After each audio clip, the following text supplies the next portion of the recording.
AP ముఖ్యమంత్రి చంద్రబాబు దీపం 2 పథకం ద్వారా పేదల జీవితంలో వెలుగులు నింపుతున్నారని రాష్ట్ర పరిశ్రమల వాణిజ్య ఫుడ్ ప్రాసెసింగ్ శాఖ మంత్రి టీజీ భరత్ తెలిపారు. కలెక్టరేట్లోని సునైనా ఆడిటోరియంలో దీపం పథకం 2 కార్యక్రమాన్ని నిర్వహించారు. సంక్షేమంలో భాగంగా అధికారంలోకి రాగానే రాష్ట్ర ముఖ్యమంత్రి నారా చంద్రబాబు ఇచ్చిన మాట ప్రకారం ఎన్టీఆర్ భరోసా పెన్షన్ను 3,000 రూపాయల నుండి 4,000 రూపాయల వరకు పెంచడం జరిగిందన్నారు. ప్రతి నెల 1వ తేదీన నేరుగా లబ్ధిదారుల ఇంటి వద్దకే వెళ్లి పెన్షన్ను అందిస్తున్నామని చెప్పారు. ఒకవేళ 1వ తేదీ ప్రభుత్వ సెలవు ఉంటే ముందు రోజే పెన్షన్లు పంపిణీ చేస్తున్నామన్నారు. ఇతర రాష్ట్రాలతో పోల్చుకుంటే మన రాష్ట్ర ప్రభుత్వ పాలన చాలా బాగుందన్నారు.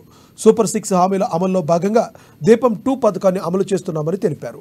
ఈ పథకం ద్వారా సంవత్సరానికి 3 గ్యాస్ సిలిండర్లు ఉచితంగా ఇస్తున్నామని ముఖ్యమంత్రి మాట ఇవ్వడం జరిగిందని, అందులో భాగంగానే ఉచితంగా గ్యాస్ సిలిండర్లు పంపిణీ చేస్తామని తెలిపారు.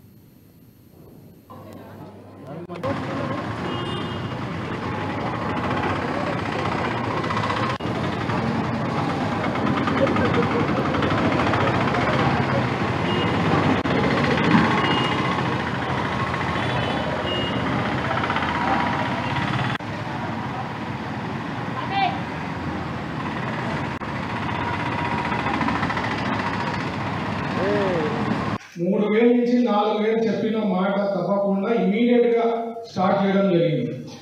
అది కూడా ఫస్ట్కే ఎన్ని కష్టాలున్నా ఎన్ని బాధలున్నా ఏమన్నా ఉంది ఫస్ట్ కల్లా రిలీజ్ కావాలా. ఇంకా హాలిడే ఏమన్నా ఇంకొక రోజు ముందు చేయాలి, ఒక రోజు లేట్ కారాదని చెప్పి చంద్రబాబు గారు ఆలోచన అట్లా ఉంటుంది. మనం ఏమంటే మనము జనరల్ గా మన పక్కన ఉండే వాళ్ళు మన రాష్ట్రం ఎట్లుండేదానికన్నా ఎప్పుడు ప్రాబ్లమ్స్ ఎక్కువ చెప్తూ ఉంటారు. వేరే రాష్ట్రాలతో పోల్చుకోండి మన రాష్ట్రం ఎంత బాగుంది పాలన కానీ అది కంపేర్ చేసి తెలుసుకుంటే మనకు ఒక హ్యాపీనెస్ అనేది ఉంటుంది. కష్టాలు అందరూ ఉంటాయి, మా పాయింట్స్ వస్తూనే ఉంటాయి, ఏదో కష్టం అనేది ఉంటుంది. But comparative to other states చూడాలి. ఇప్పుడు పెన్షన్ తీసుకుంటే దాదాపు 26 రాష్ట్రాల కన్నా ఎక్కువ ఇస్తుండదమ్మా మన ఆంధ్రప్రదేశ్. 26 రాష్ట్రాల కన్నా మనకన్నా ఎక్కువ సంపాదించే రాష్ట్రాలు ఉన్నాయి. అయినా కూడా అంత పెన్షన్ లేదు.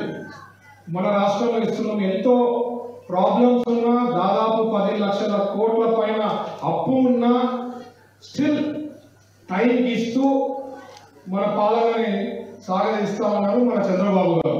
3,000 నుంచి 4,000 చెప్పిన మాట తప్పకుండా ఇమీడియట్ గా స్టార్ట్ చేయడం జరిగింది. అది కూడా ఫస్ట్కే ఎన్ని కష్టాలున్నా ఎన్ని బాధలున్నా ఏమన్నా ఉంది ఫస్ట్ కల్లా రిలీజ్ కావాలా.